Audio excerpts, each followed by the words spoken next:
Eu sou a Angel, eu trabalho com a parte de People e Talent faz alguns anos, mais de 10 anos em RH, e eu ajudo as empresas a crescerem. Eu acho que uma frase que me define é: eu me divirto com o que é incerto. Mesmo trabalhando em uma empresa internacional, muitas vezes você está inserido dentro da cultura corporativa, e quando você faz um curso fora, os outros participantes do curso acabam virando um curso também em si, ou seja, você consegue aprender com cada pessoa. E eu acho que isso acaba sendo muito mais memorável para você usar como ferramenta no futuro, porque você lembra do que as pessoas falaram, do que as pessoas compartilharam. Em algum momento, quando você lida com uma situação na sua rotina de trabalho, você acaba usando aquela lembrança como um recurso para lidar com aquelas situações.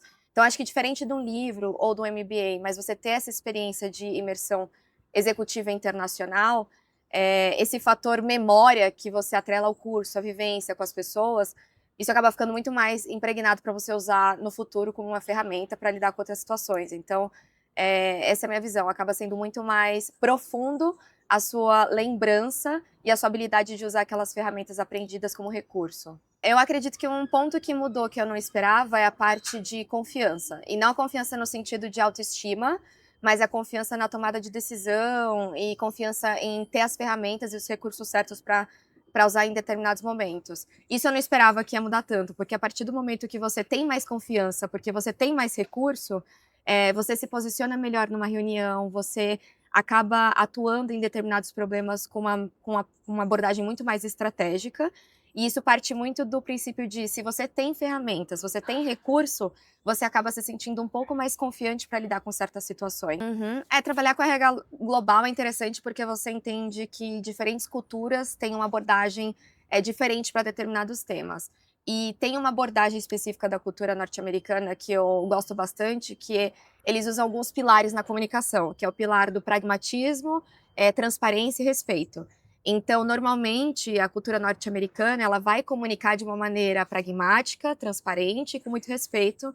E isso leva eles a terem alguns resultados diferentes do que a gente está acostumado a ver, porque eles entendem que você comunicar que algo não está bom ou que tem que ser melhorado com muito respeito não é algo pessoal, não é algo ruim, é só você ser muito intencional e transparente quanto ao seu interesse, enfim.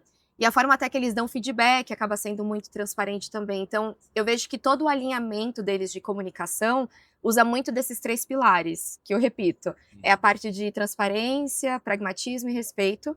Isso acaba ajudando muito a atingir certos resultados, e principalmente na liderança. Então, uma liderança que usa esses 3 pilares para se comunicar, para dar feedback, ou uma área de RH que usa esses 3 pilares para construir uma estratégia, falar com times, acaba tendo muito sucesso, porque tem um alinhamento muito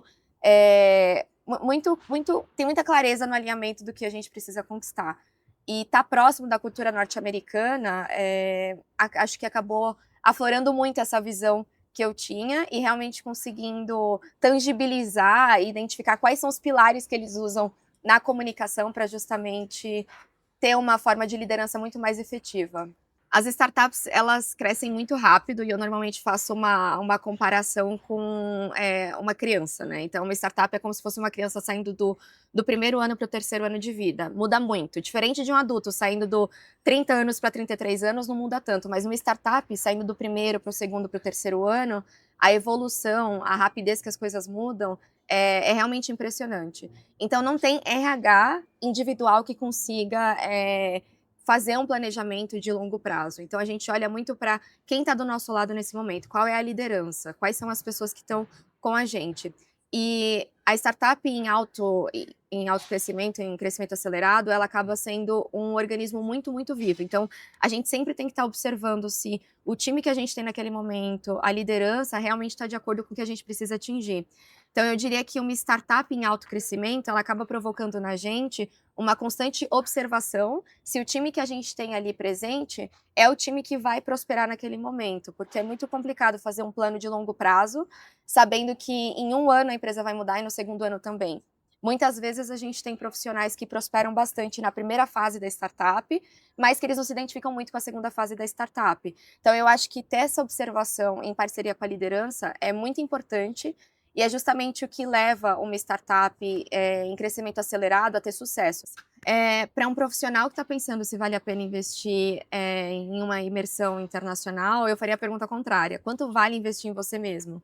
sabendo que você é a sua matéria-prima para sua carreira, para o seu crescimento profissional, não deveria ter dúvidas que investir em si mesmo faz muito sentido, principalmente numa imersão internacional que vai te trazer possibilidades que você ainda nem vislumbra, não tem Uhum. a noção ainda da dimensão. E justamente ao longo da sua carreira você vai mudar título, empresa, cargo, nada disso é estável, tudo isso vai mudando no decorrer da carreira, mas quem você é e o que você carrega consigo é algo que você vai manter até o final da sua vida, como pessoa e como profissional.